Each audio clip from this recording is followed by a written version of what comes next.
เดี๋ยวดูมันคือได้ออกมาจุบบางกล้องได้ดีบางกล้องตัดนิดเดียวไปปั่นข้างหน้าปั่นนี่นะล็อกหน้าน้ำหลุดไปหมดเลยถึงหน้าเลยจุ่มนิดหน่อย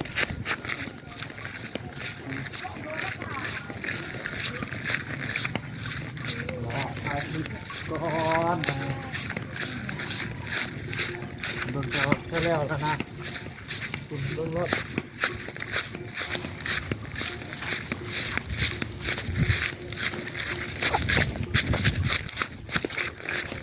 มันคงไม่จบ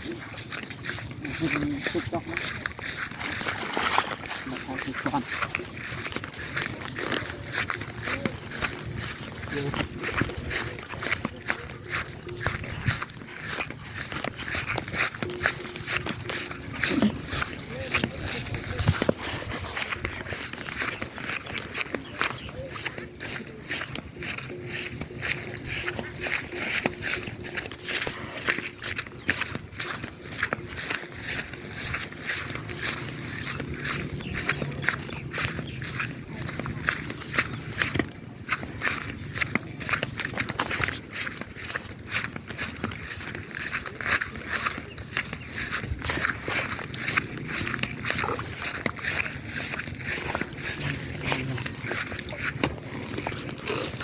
ดูกระหล่ำมันจะกินตอนนะแย่ง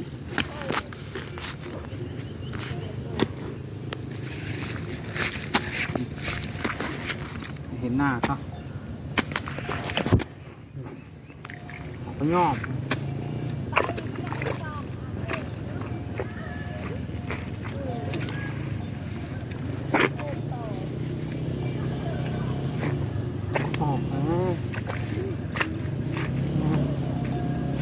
นี่นั่งมันจะเกี่ยวมันแหละน้องคนชาวนาเนี่ยเป็นยังไงนี่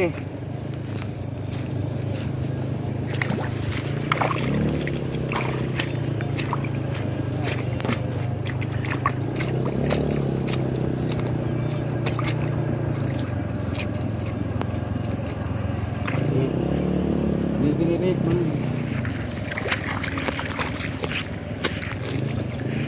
ที่ปันกันหน้า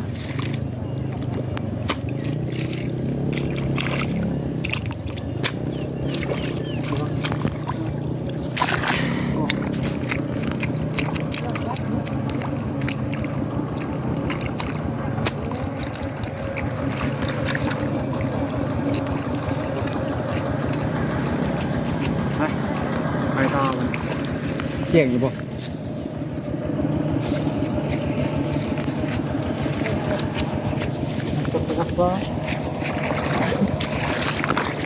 ต่อ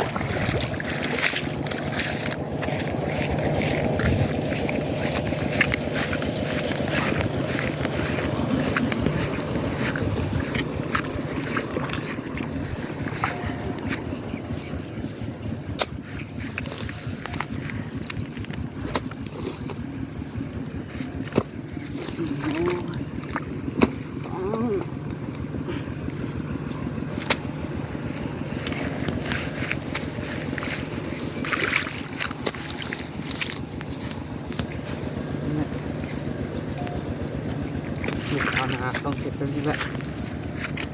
เบอร์เบิ้งทุ่งเบิ้งหันมันลงเล็กไปล่อมัน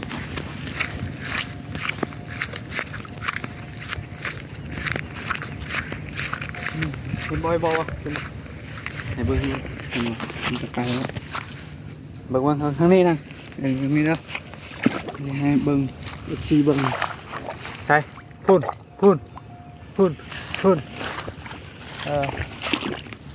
มันชุ่มๆเนี่ยค่ะไปทางนี้นี่เนาะระวังนะหนักขึ้นกล้องนะ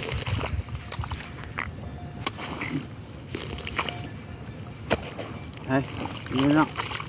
ไปเนาะ นี่คุณ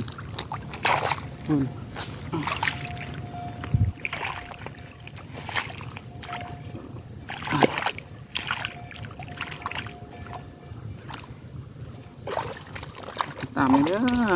ติดใหม่นี่จากว่าดังปานใดทำมามักเบิ่งกับเลื่อนผ่านก็ได้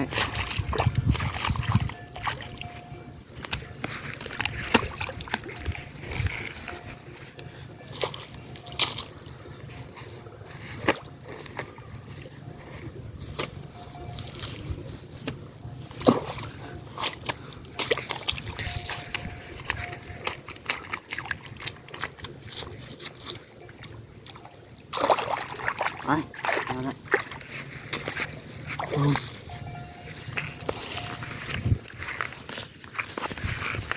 กินที่ไหน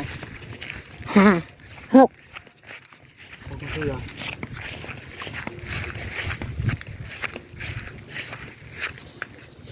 เป็นบ่อ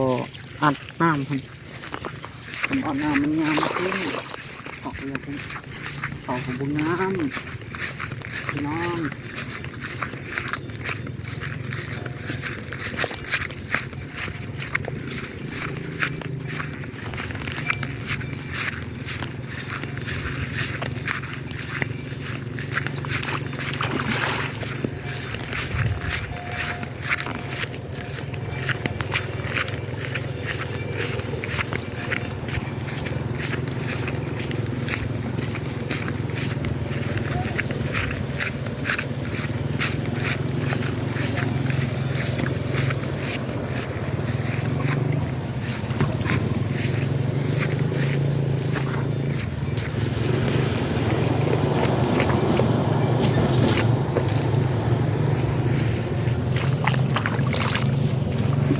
hai con công không to tôi định dương nữa phải rồi hai con cày là bố cá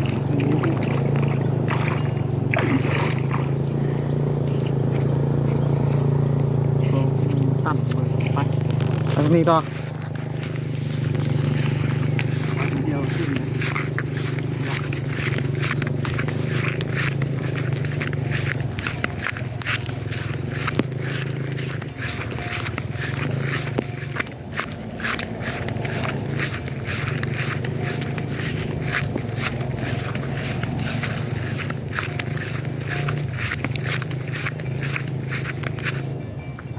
นั่นแหละที่นี่แหละ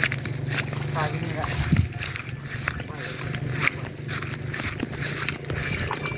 ขึ้นยอม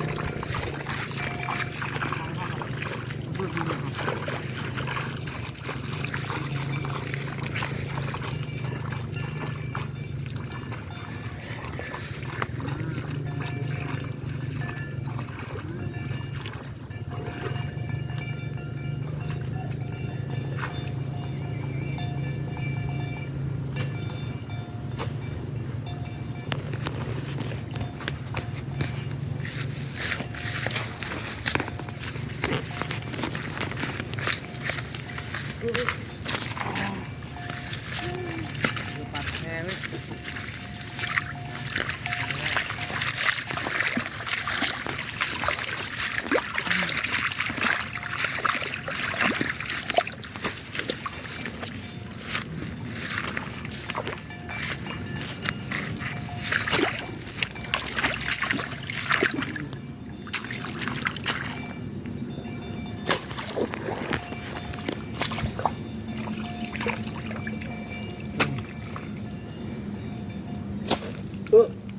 เต็มหนากูเลยเต็มหนาเลย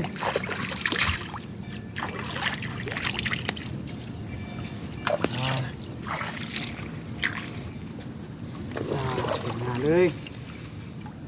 เนาะ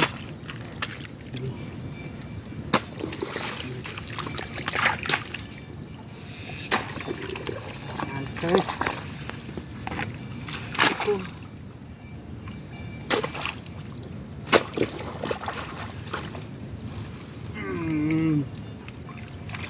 เท่มันงานมันอยู่ไปแบบนี้ไปรอไปทางเก้า จ้งอยู่บ่ เก่งอยู่ แจ้งแล้ว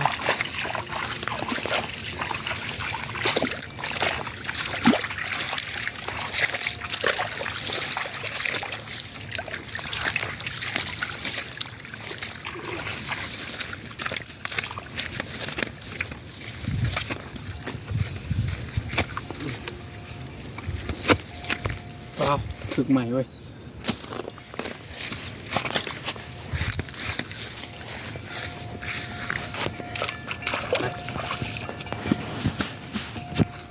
แล้วตั้งจุดกล่อง จุดรู้บ่เช็ดกอง ได้ไหมครับอันนี้มันเทียบ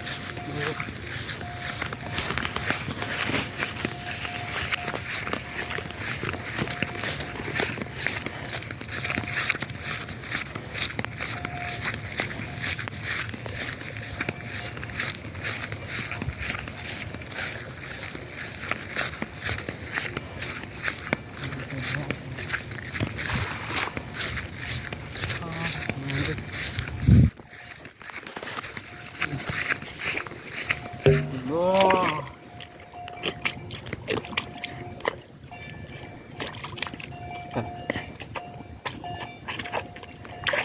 นี่เหรอนี่เหรอดูเห็นปูมั้ย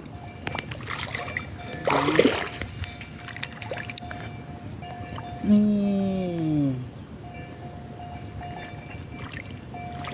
เล็กปูนาน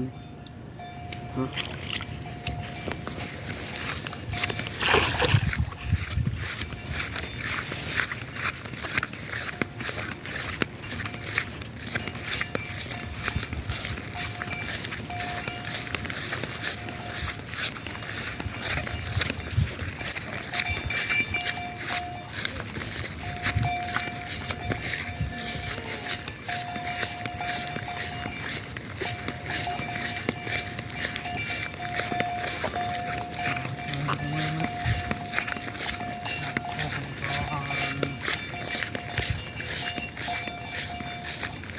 ปิดกองสบายดีปิดกองเลย